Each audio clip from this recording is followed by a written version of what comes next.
السلام علیکم سامعین، امید ہے آپ سب ٹھیک ہوں گے۔ آج کا جو 751 ہے وہ ہے معاشرے کی ایک یا دو برائیوں کے خلاف۔ معاشرے کی ایک برائی تو ہے جو بے راہ روی ہے، اور دوسری برائی ہمارے معاشرے میں ہے بے پردگی۔ ہم سب الحمدللہ مسلمان ہیں، اور ہمیں اللہ تعالیٰ نے واضح کہا ہے کہ ہم اپنی خواتین کو، ماں ہو، بہن ہو، بیوی ہو، بیٹی ہو، سب کو پردے کی تلقین کریں، انہیں بتائیں، انہیں سمجھائیں، انہیں بتائیں کہ اللہ تعالیٰ نے آپ لوگوں کو کیوں اس چیز کا کہا ہے۔ بلکہ میں تو شروع سے سب کو یہی کہتا ہوں کہ آپ ترجمے سے قرآن کو پڑھیں، آپ کی ساری زندگی قرآن کے اندر ہے۔ پیدائش سے لے کے وفات تک، جوانی تک، بڑھاپے تک، آپ کے رزق تک، آپ کے معاشرتی اخلاق، روادات، طریقے، اٹھنا بیٹھنا، ہر چیز اس میں موجود ہے۔ طرز زندگی کیسے گزارنا ہے سب ہے۔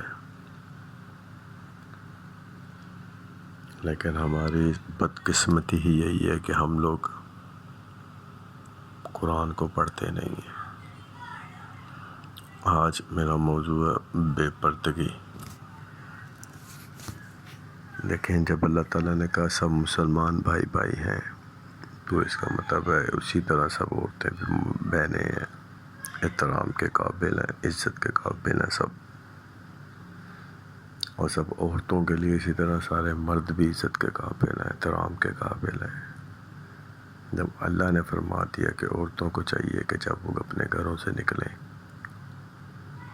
اپنے گھروں میں بھی اگر کوئی ان کے ہاں مہمان آتے ہیں یا کوئی ان کے کیا نام لیتے ہیں، باپ، بھائی، بیٹا، جوان ہے، تو ان سے اپنی زینت کی چیزوں کو چھپا کے رکھیں، یعنی پردے میں رکھیں خود کو، نہ کہ نمایاں کریں۔ اور ہمارے معاشرے کی سب سے بڑی برائی ہی یہی ہے کہ ہم سب بے راہ روی کا شکار ہیں، سب مرد کیا عورت کیا۔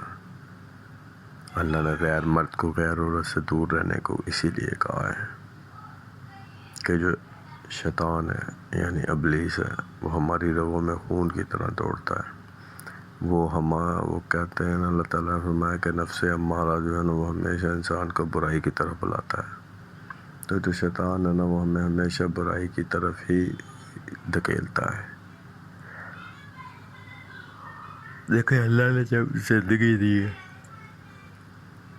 تو اس نے مرد اور عورت کا جوڑا بھی بنایا ہے، اس نے آپ کو شادی کرنے کا طریقہ بھی بتایا ہے، اس نے آپ کی پسند ناپسند کے طریقے بھی بتائے ہیں، اس نے آپ کو کیا کس مرد یا کس عورت میں کتنا فائدہ وہ بھی بتایا ہے۔ یہ سارا کچھ اس کے بتانے کے باوجود بھی ہم پھر بھی اس کی باتوں کو اگنور کر کے شیطان کی باتوں کو ایکسیپٹ کرتے ہیں۔ میں اکثر اپنی ماؤں، بہنوں، بیٹیوں، اپنی بیوی اور اپنے بہنوں سے پوچھتا رہتا ہوں اکثر کہ یار مجھے تم لوگ صرف ایک بات بتاؤ، جس کا وہ آنسر کچھ اور ہی دیتی ہیں مجھے، کہ جب آپ لوگ شادی والے گھروں میں یا شادی حالوں میں اتنا تیار ہو کے جاتی ہیں تو آپ کو پتہ ہے کہ آپ اللہ تعالیٰ کی کتنی سخت نافرمانی کرتی ہیں، اور آپ کی ان نافرمانیوں کا جواب آپ کے شوہروں کو دینا ہے۔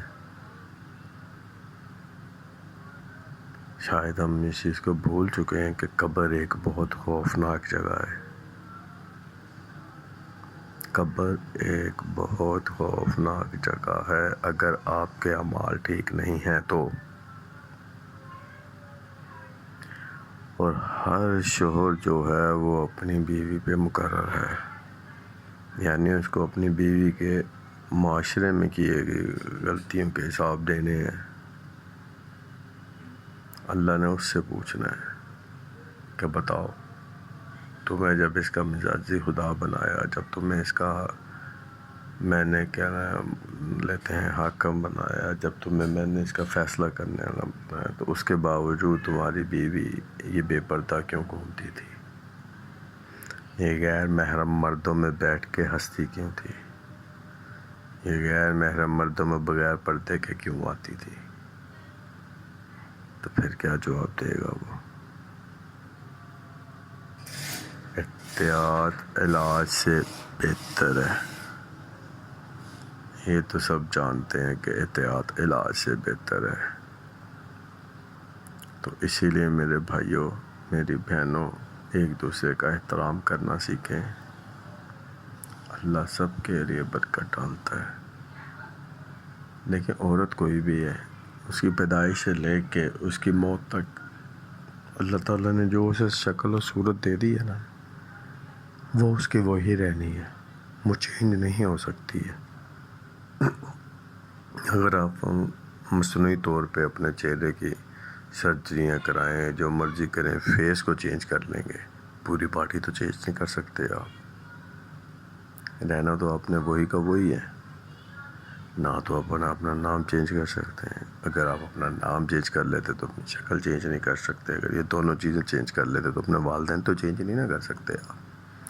رہیں گے تو آپ وہی جو اللہ نے آپ کو پیدا کر دیا، جس طرح کا بنا دیا. تو اسی لیے میری بہنوں، میرے بھائیوں، احتیاط کیجیے. میں تو اکثر اپنی مسز سے یہی کہتا رہتا ہوں کہ مجھے یہ بتا، اگر تم تیار ہو کے شادی میں چلی جاتی ہو تو کیا وہاں پہ تم نے کبھی دیکھا کہ کوئی اگر برقعے والی خاتون آئی ہے، جسے عبایا کہتے ہیں، عبایا والی اگر کوئی خاتون آئی ہے تو کیا شادی حال میں سے اسے بازو سے پکڑ کے باہر نکال دیا جاتا ہے کہ تمہیں کھانا نہیں ملے گا، تم شادی میں انوائٹ ہی نہیں ہو سکتی، تم تو عبائے میں آئی ہو؟ ایسا تو کبھی نہیں ہوتا. کیا وہ عورت نہیں ہوتی؟ کیا اس کے اندر خود نمائی کی خواہش نہیں ہوتی؟ یہ جو خود نمائی ہے نا، میں نے پیچھے بھی ایک ولاگ سارا خود نمائی پہ کیا تھا. خود نمائی سب سے خطرناک چیز ہے. خود کو پیش کرنا انسانوں کو آگے، لوگوں کے آگے، یہ سب سے خطرناک چیز ہے. خود کو سب سے زیادہ اچھا سمجھنا، خود کو سب کے آگے پیش کرنا کہ لوگ اس کی تعریف کریں. اب یہی ہوتا ہے نا، جب آپ اپنی بیوی سے پوچھیں یا بہن یا ماں سے پوچھیں جی آپ اس شادی پہ اتنا تیار ہو کے کیوں جا رہی ہیں، تو آگے سے جواب ملتا ہے جی آپ لوگوں کی عزت کی خاطر ہم تیار ہوتی ہیں، ہم تیار ہوں گے تو لوگ دیکھ کے کہیں گے یہ تو اس کی ماں ہے، اس کی بہن ہے. لیکن انہیں یہ نہیں معلوم ہوتا کہ جو ابلیسیت ہے، جو شیطانیت ہے، وہ بھی اسی شادی میں موجود ہوتی ہے. یعنی اسی شادی میں ابلیس اور شیطان کے پیروکار لوگ بھی موجود ہوتے ہیں، جو آپ کے پھر اوپر جو گفتگو کرتے ہیں وہ بہت ہی نازیبا، بہت ہی بےہودہ اور بہت ہی گھٹیا ہوتی ہے، جو نہ بتائی جا سکتی ہے، نہ سنی جا سکتی، نہ برداشت کی جا سکتی ہے. اور پھر اللہ کی کھلی نافرمانی کی جاتی ہے کہ نامحرم مردوں کے آگے تیار ہو کے گھوم رہی ہوتی ہیں. اور پھر کہتے ہیں کہ یا اللہ ہمارے گھروں میں برکت ڈال، ہمارے رزق میں اضافہ کر، ہمارے بچوں کو سیدھا راستہ دکھا. کیسے ہوگا سیدھا راستہ؟ کہاں سے ملے گا جب آپ خود ہی صراط مستقیم پہ نہیں ہوں گے؟ پڑھتے آپ نماز ہیں. میں نے بہت سی عورتیں ایسی دیکھی کہ 5 ٹائم کی نمازیں پڑھتی ہیں، 5 وقت کی نماز پابندی سے پڑھتی ہیں، لیکن جب شادی ہوتی ہے کہیں تو سب سے زیادہ میک اپ انہوں نے کیا ہوتا ہے، سب سے زیادہ تیار وہ ہوئی ہوتی ہیں. اور کئی دفعہ تو ایسا بھی ہوتا ہے کہ وہ شادیوں میں پھر وہ عورتیں ڈانس کر رہی ہوتی ہیں، رقص کر رہی ہوتی ہیں، جو کہ 5 ٹائم کی نماز پڑھ رہی ہوتی ہیں. تو اس کا مطلب واضح ہوا کہ ان کی نمازوں میں خلل ہوتا ہے، وہ نمازیں قبول نہیں ہو رہی ہوتی. کیونکہ نماز کے بارے میں تو اللہ نے صاف کہا ہے کہ نماز تو برائی سے روکتی ہے. اور یہ کیسی نمازیں ہوتی ہیں جو آپ کو برائی سے روک ہی نہیں پاتی ہیں؟ آپ اسی طرح بے پردہ گھوم رہی ہیں، آپ اسی طرح ڈانس کر رہی ہیں، آپ اسی طرح غیر محرم مردوں کے ساتھ ہنس ہنس کے باتیں کر رہی ہیں، ایسا کہہ رہے ہو، حدیث میں آتا ہے کہ اگر عورت کو غیر محرم مرد کے ساتھ بات کرنی بھی پڑ جائے تو اس کے لہجے میں شائستگی، نرمی اس طرح سے نہ ہو کہ وہ بندہ کوئی غلط خیال دل میں لے آئے۔ اور یہاں تو پہلے ہی اس طرح سے ہوتی ہیں گفتگوؤں کے، جیسے سامنے والا تو بس سمجھتا شاید یہ ہے ہی میری بیوی یا میرے لیے ہی دنیا میں آئی ہے، تو وہ پھر کیا ہوتا ہے، وہ بگاڑ پیدا ہوتا ہے، معاشرے میں فساد پیدا ہوتا ہے، کیونکہ ظاہر سی بات ہے۔ اور ایک خوبصورتی اور چیز ہوتی ہے ہمارے اندر، ہم جب آپس میں ینگ یوتھ جو لڑکے جوان یا میچور ایج جو ہوتے ہیں آپس میں بیٹھ کے جب گفتگو کر رہے ہوتے تو کہتے ہیں یار وہ فلانی بڑی اچھی ہے، یار وہ میرے ساتھ پھنس گئی ہے، یار وہ میرے اوپر مر گئی ہے، یار وہ یہ ہو گیا، وہ ہو گیا، میں اس کو یہ کر دوں گا، اس کے بغیر رہ نہیں سکتا، وہ فلانا ڈمکانا۔ اور یہی بات اگر ہماری بہن کے بارے میں کوئی کرے یا ہماری بہن نصیحت کرے تو پھر ایک دم ہم غیرت مند ہو جاتے ہیں، ہم کہتے ہیں ہم اپنی بہن کو قتل کر دیں گے، ہم وہ بندے کو جان سے مار دیں گے، ہم یہ کر دیں گے۔ تو تب ہماری غیرت کہاں گئی ہوتی ہے جو ہم دوسرے کی بہن کے بارے میں یہ ساری تعریفیں کر رہے ہوتے ہیں۔ اسی کو مکافات عمل کہتے ہیں، اسی کو اللہ تعالیٰ کہتا ہے کہ جو کرو گے وہی لوگے۔ اسی لیے برائی سے بچنے کی کوشش کریں، بے روی سے بچنے کی کوشش کریں، بے پردگی سے بچنے کی کوشش کریں۔ اللہ تعالیٰ ہم سب کو توفیق دے، ہم سب کے گھروں میں واقعی صراط مستقیم کو نافذ کر دے، واقعی ہم ان لوگوں کے راستے پہ چل پڑیں، واقعی ہم جو دعا مانگتے ہیں نماز کے شروع میں ہی، جو سورہ فاتحہ پڑھتے ہیں، جو دعا ہے سارے اس میں جو دعا مانگتے ہیں، اللہ تعالیٰ اس دعا کو قبول کرے۔ آپ سمجھیں کہ جس دن آپ کی وہ دعا قبول ہونی شروع ہو جائے، آپ سمجھیں کہ آپ صراط مستقیم پہ چلنا شروع ہو گئے ہیں۔ اللہ تعالیٰ آپ سب کو اور مجھے ہم سب کو اپنے حفظ و ایمان میں رکھے۔ چلیں ناظرین، وہی بات ہے کہ یار زندہ صحبت باقی، اور پھر اقبال، شاید کہ تیرے دل میں اتر جائے انداز بیاں اگرچہ کچھ شوق نہیں ہے۔